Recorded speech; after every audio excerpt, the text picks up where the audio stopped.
مقام بیضا میں پیر کے دن 12 ربیع الاول شریف کو جب تشریف لاتے ہیں اور اعلان نبوت فرماتے ہیں، اے ابو جہل کہہ دو قولوا لا الہ الا اللہ تفلحوا، قولوا لا الہ الا اللہ تفلحوا، کہہ دو کہ اللہ کے سوا کوئی معبود نہیں اور میں محمد اللہ کا رسول ہوں۔ ایک بار کہا، ابو جہل نے انکار کیا، 2 بار کہا مان لو کہ میں اللہ کا رسول ہوں، ابو جہل نے انکار کیا، 3 بار کہا مان لو میں اللہ کا رسول ہوں، ابو جہل نے انکار کیا۔ جبریل امین تشریف لے آتے ہیں اور کہتے ہیں انک لا تسمع الموتى اومن کان میتا فاحیا، اے رسول یا رسول اللہ صلی اللہ تعالی علیہ وسلم، یہ مردہ ہے، مردہ یہ سنتا نہیں ہے۔ ابو جہل چل رہا ہے لیکن اسلام اسے مردہ کہہ رہا ہے، ابو جہل کھا رہا ہے، اسلام اسے مردہ کہہ رہا ہے، ابو جہل پی رہا ہے، اسلام اسے مردہ کہہ رہا ہے، ابو جہل مصطفیٰ جان رحمت صلی اللہ تعالی علیہ وسلم کی قتل کی پلاننگ کر رہا ہے،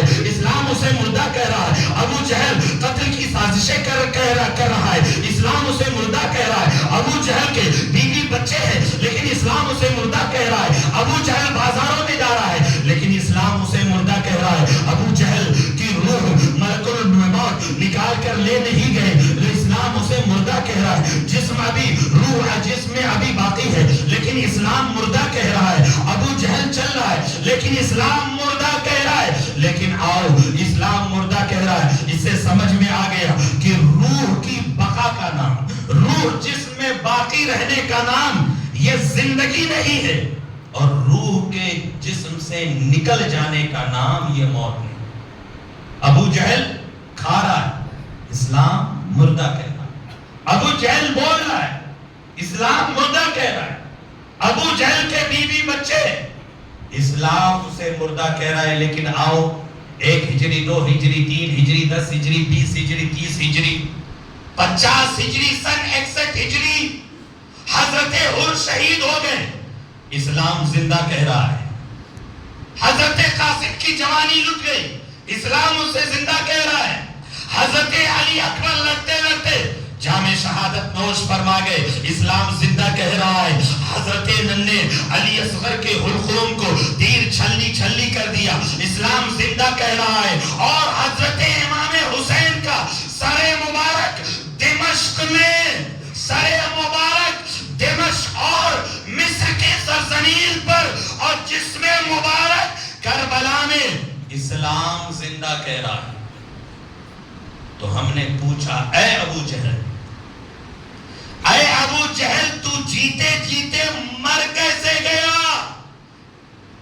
اے ابو جہل تو جیتے جیتے مر کیسے گیا؟ تو مزاج ابو جہل نے جواب دیا، عداوت مصطفیٰ نے مجھے جینے نہیں دیا، اور اے آقا حسین آپ مر کر بھی زندہ کیسے ہیں؟ تو آقا حسین نے جواب دیا، محبت مصطفیٰ نے مجھے مرنے نہیں دیا۔ سبحان اللہ سبحان اللہ۔ محبت مصطفیٰ نے مجھے مرنے نہیں دیا۔ سن 700 ہجری میں 7ویں صدی کے مجدد، 7ویں صدی کے عالم، 7ویں صدی کے مفسر سید مخدوم اشرف جہانگیر سمنانی 100 سال کی عمر شریف پانے کے بعد جب 8ویں صدی ہجرت میں اس دار فانی سے دار بقا کی طرف تشریف لے جا رہے ہیں، 639 سال ہو گئے لیکن پھر بھی مخدوم اشرف زندہ ہے۔ تو پوچھا گیا اے آقا مخدوم اشرف آپ زندہ کیسے ہیں؟ مرنے کے بعد بھی آپ ہمارے کردار میں زندہ ہے، اخلاق میں زندہ ہے، صبح میں زندہ ہے، شام میں زندہ ہے، مساء میں زندہ ہے، صبح میں زندہ ہے، ہمارے ممبروں محراب پر زندہ ہے، ہمارے مساجد میں زندہ ہے، دارالعلوم میں زندہ ہے، ہمارے گھروں میں زندہ ہے، مجلسوں میں زندہ ہے، محفلوں میں زندہ ہے۔ تو آقا اشرف نے جواب دیا، محبت مصطفیٰ نے مجھے مرنے نہیں دیا۔ سبحان اللہ سبحان اللہ۔ روح کی بقا کا نام زندگی نہیں ہے، اور روح کے جسم سے نکل جانے کا نام موت نہیں ہے، بلکہ عداوت مصطفیٰ کا نام موت ہے اور محبت مصطفیٰ کا نام زندگی ہے۔ میرے عزیزوں، میرے دوستو، سرکار مخدوم اشرف جہانگیر سمنانی رحمت اللہ تعالی علیہ سلسلے چشت کے اس عظیم بزرگ کا نام ہے کہ جب آپ کی عمر شریف 97 سال کی ہوتی ہے تو ذکر و اذکار میں مشغول ہو جاتے ہیں اور اپنی ہی زندگی میں اپنا قبر خود اپنے ہاتھوں سے تیار کرتے ہیں اور قبر میں اترنے کے بعد ایک عظیم کتاب، ایک عظیم رسالہ قبریہ کے نام سے لکھتے ہیں، جو پڑھنے کے قابل ہے، جو مطالعہ کرنے کے قابل ہے،